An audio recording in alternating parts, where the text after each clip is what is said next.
श्री देवी के और लगा तो बिया हुई फूलन देवी से। का हो बबलू? अरे गोड़ लगा तनी चच्चा। कुछ ना का हो नहीं? अरे हवा बेटा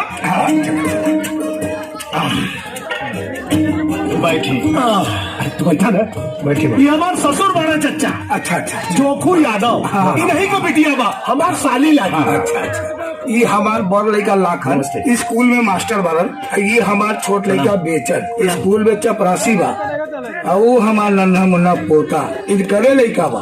और ब्याह हमरा ने रहू के करे के बा।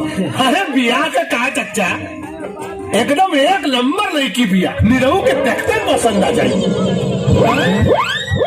चाची ना, ये तो हमार माई के माई लगतारी। तो कढ़ाइयों से भी करिया लागतिया, सेहत से तो लगाता कि खाए के बड़ा शौकीन बाड़ी। हाँ रख रख।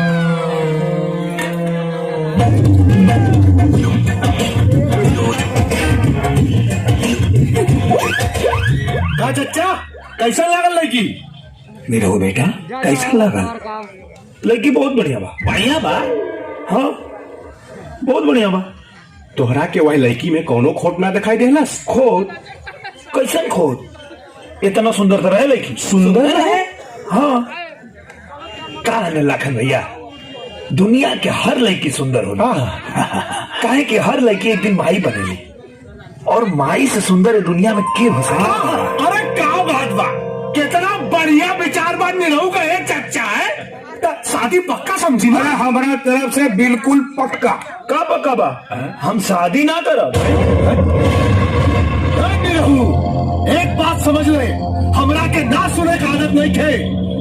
अरे आप तो गुस्सा हो गए नहीं, आपके साली में कोनो कमी नहीं थे। सुनी ना, वो कहा ना कि हम ब्याह करब अपने सपना के रानी से, और ये हमारे सपना की रानी नहीं थी। अरे ढेर नौटंकी मत कर, नहीं तो सारे शादी से पहले ही सलाद कर दे तोर। अब देखा हद पार मत कर, ना तो अपने दरवाजा पे पिटेगा, गांव भर थूकी मरदवा।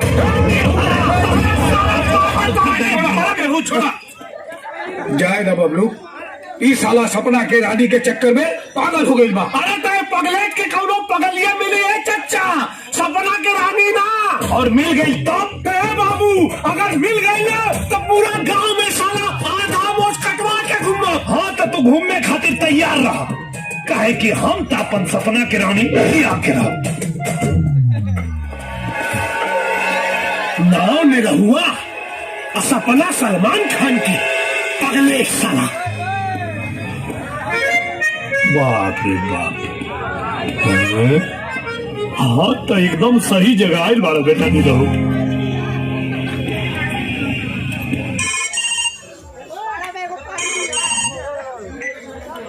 अरे नालायक, बिना बतौले तू बम्बई निकल गई रे। अच्छा जैसे बताओती तो तू आगे देता।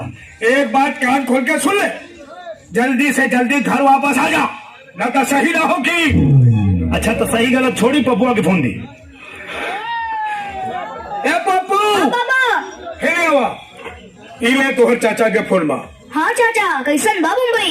अरे एकदम सही रे, भरमार लगल बा यहाँ, लेकिन एक के बात के डर बा बेटा, अब पता न कबले यहाँ ठोकर खाए के पड़ी। डरे के जरूरत नहीं है चाचा, मुंबई में ठोकर खाए वाला ही ठाकुर बनेला।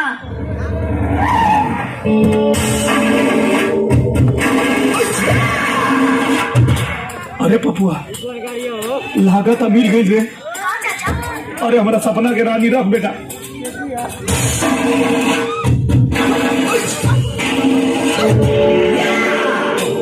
ओए इधर आओ। अरे तुम ही से कह रही हूँ, इधर आओ।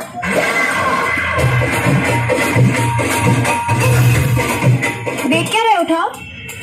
उठाई हम? हाँ तो और कौन, जल्दी उठाओ।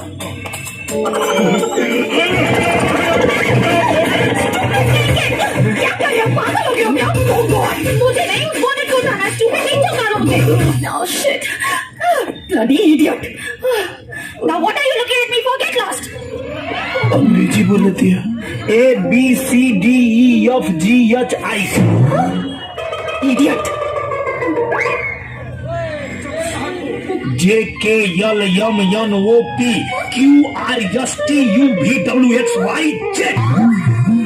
Are you crazy? देहाती गवार कहीं का।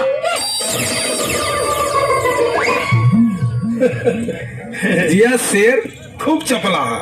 हाँ हो चपनी तो ऐसे झेल ले, बाकी तबो गंवार कालस ये। डवार तोरे अंग्रेजिया पना, ई तोहरे डरसवा पकलस है। अच्छा हाँ, ई डिजाइनर कपड़ा पहिरा वाली है स्कूल मर्दवा, ई गमछा वालन के बेवकूफ समझली सर। गमछा वालन के बेवकूफ समझेली सर। हाँ हाँ तो तू देखा कि कैसे ही गमछा इनका डिजाइनर कपड़ा के चापेला।